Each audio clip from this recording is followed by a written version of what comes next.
Hey everybody, welcome back for another video. Hope everybody is doing great. Hope you're all enjoying your weekend or weekday if you're depending on when you are listening to this.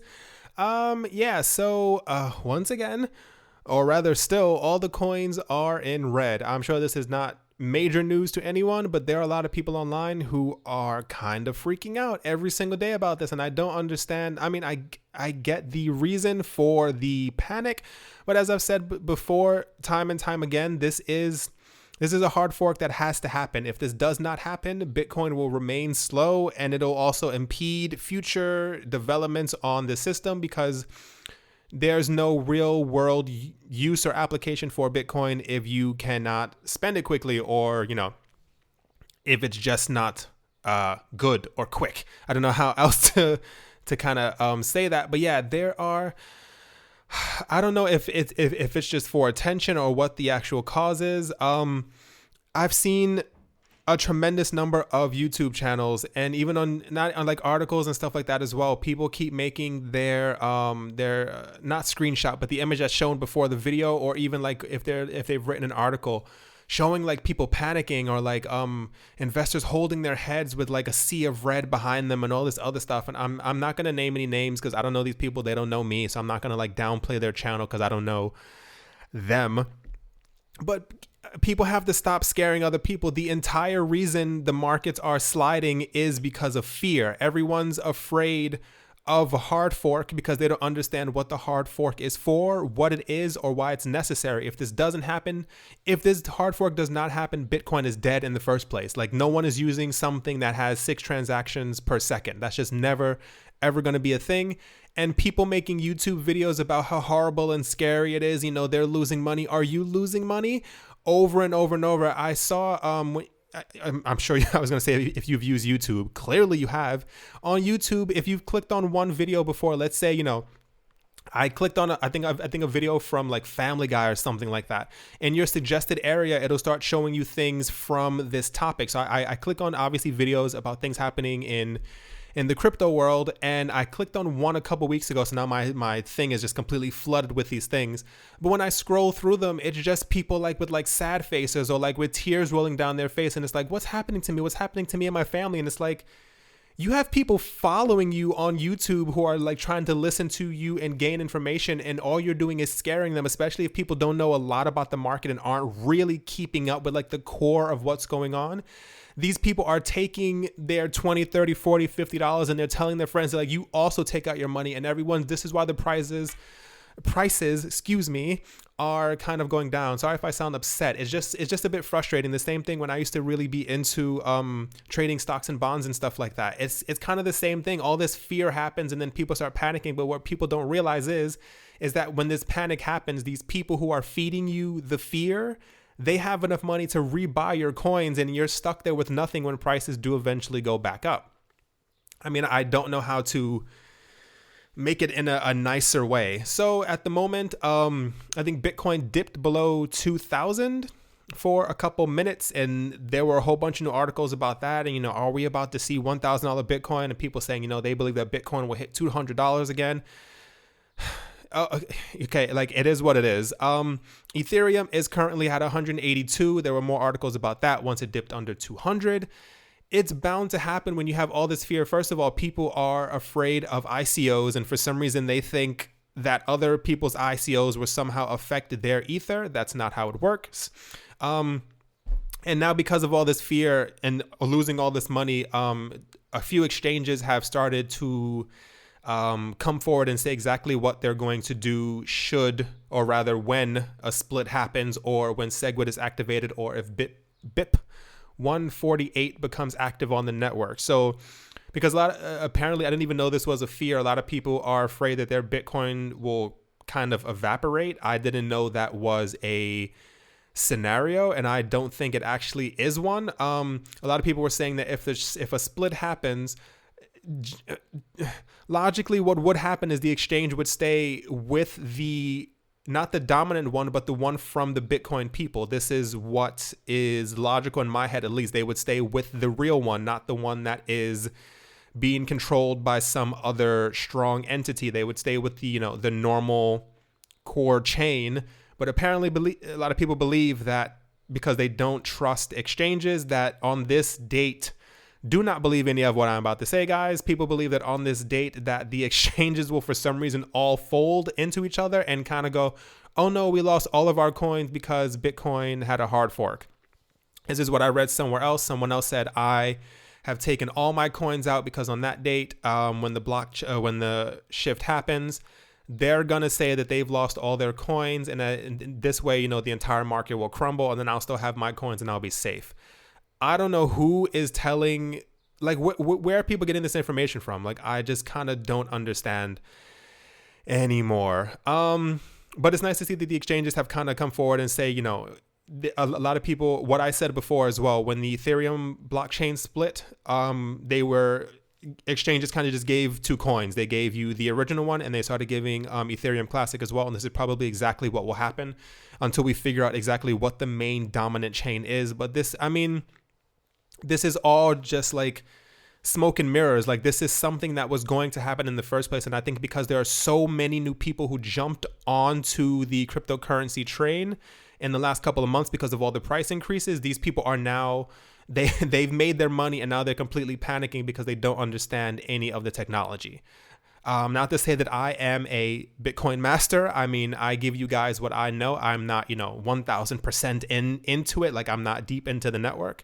But even if you're listening to this, you understand how it works on a basic level, and so many people do not. I had to explain to a lot of people what a blockchain was, how a blockchain functions, like what the point of a blockchain is, and people just don't get it. They just want to make quick and easy profits, and this is horrible. This is why I always say, guys, please do your own research because you need to know what you're putting your money into. There's no other. Why would you not want to know where your money's going?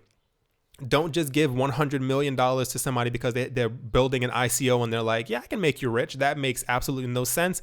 And it's actually something that's coming up in this video as well.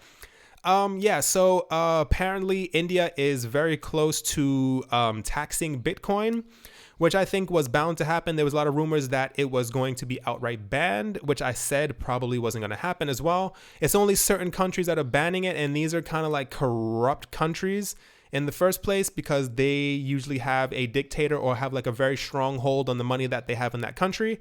So this is, whatever. So apparently the thing is that people believe that they will try to tax Bitcoin as gold, kind of what they thought would happen in America at the very beginning with digital currencies. They said that there's no way that they're probably going to outright ban all of it because they don't think that that's necessary. Like I said before, rich people signal each other with these things. And this just means that higher up people in India also have these currencies. Like there's no other reason around it. There's no way that they would allow these things to exist unless the higher ups are also millions of dollars into it. So this is why I personally believe that they said that they're just going to try and tax it. But it's even in this way that it also allows the market to become more stable because more people will get into it. So there won't be crazy price fluctuations the same way when China didn't outright ban it. And, the market is relatively strong because of it. So yeah, that's what's happening over there. It's pretty good news. I mean, a lot of people are against taxation, but it is a part of life. It's something that has to happen. So it's nice to hear that they're just not outright banning it in the first place. Moving along, this is something I got a couple of comments about this and I've been seeing it. I thought it was a joke at first and it actually is not. So I decided to talk about it and I'm going to give you my, not my idea, like what I think about it. So I've been seeing Chaincoin thrown around about 395,000 times within the last week. And I always say, every time that there's a new coin or something that people are talking about in the comment section or whatever the case might be, or online or on forums, I shy past it. I'm like, this thing is too new. I hear about 5 of these things every single day. There's always a new one. There's an X coin, there's a RIP coin, there's a dollar coin. And it's like, okay, that's great. So Chaincoin has been all over the place and I see that it's being promoted by a lot of people on YouTube. And I'm like, what could this possibly be? Why are there so many people going after this? So I decided to do a little investigating and see exactly what Chaincoin was. I'm going to try and make this as clear as possible, as clear as a piece of glass, a window that has just been cleaned. So apparently the point of Chaincoin is to get people to buy it and then to hold it and hoard it so that the price goes up. They say something about daily dividends. That's pretty much like you get money from holding, like being a member of this and like, helping the network in some way.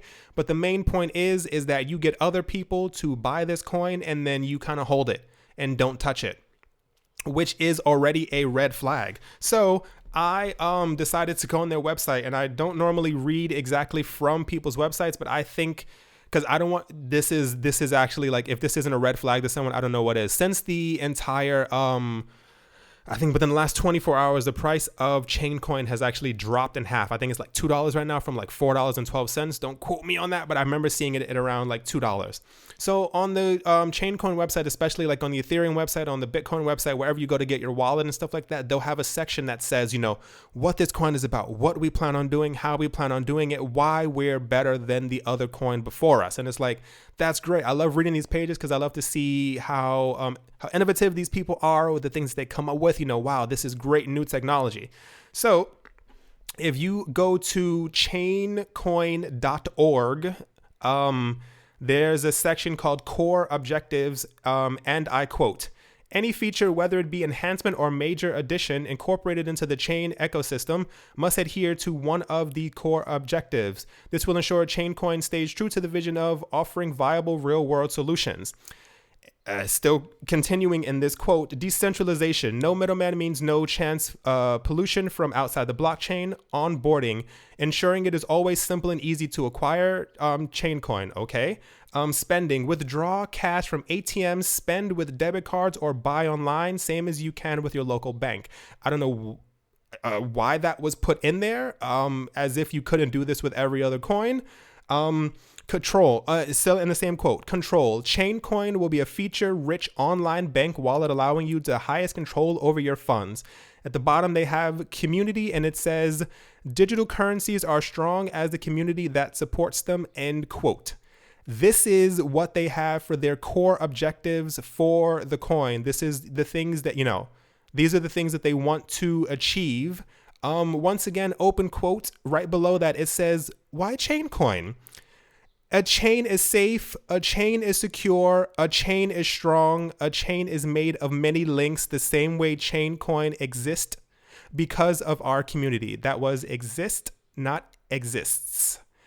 "These representations fall in the line with many of Chaincoin's values, and as such, Chaincoin is a great fit and a great name," end quote. That was for why you should use Chaincoin. I don't know how much clearer to make this. These are the biggest red flags I have ever seen in my entire life, and I don't know how this whole thing got started. It reminds me of like years and years ago, an email like with chainmail, like and stuff like that. If you don't respond back to this so-and-so, this is exactly what this seems like. Everyone seems to be jumping on board because this is, for all intents and purposes, this seems like a gigantic pyramid scheme. Give us your money, put your money into the system, and don't touch it, and we'll give you money back for it. That sounds absolutely insane. If you have invested in this or are thinking of investing in this, like I said, I do not know the people behind Chaincoin. I'm not affiliated with them in any way, or any other coin for that matter. I tell you guys exactly what I think, and I'm not saying this to slander them in any way, shape, or form. I would not touch this coin with a 10,000 foot pole. The fact that they're wide, why you should use them starts off with a chain is safe and a chain is secure, a chain is strong.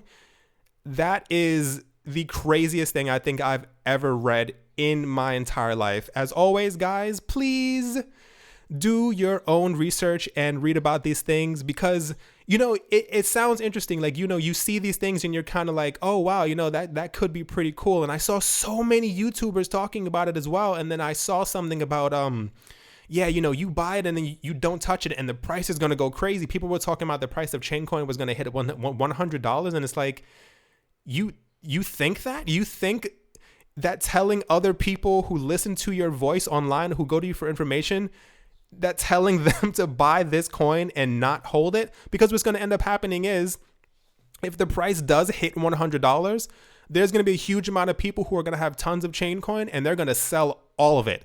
The price is going to completely collapse and you're going to be standing there with these digital coins in your hand that you cannot sell. It's a crazy time to be alive. It is really, really crazy. Apparently Chaincoin has been out since 2014. I guess they must have rebranded because I haven't seen that name anywhere. And I don't know how this hype in this coin got picked up within the last week and a half. It just has completely exploded. Everyone keeps talking about it. Yeah, okay, so I hope you are all doing well. Yeah, it is what it is. Like I said, we are fast approaching August 1st. Excuse me. Right. I don't even know how to continue on. Yeah, guys, always do your own research. Please make sure you know what you're putting your money into and where your money is invested. And as always, yeah, take care. And I hope you guys have a great day. See you.